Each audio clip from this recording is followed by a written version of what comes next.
జాలం వెను తిరిగి వస్తుంది కాలం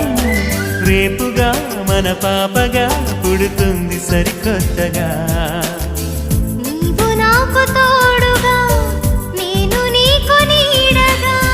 ప్రతి రేయి తీయగా పిలుస్తోంది హాయిగా ఇలా ఉండిపోతే చాలుగా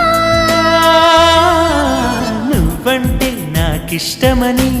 అన్నది నా ప్రతి శ్వాస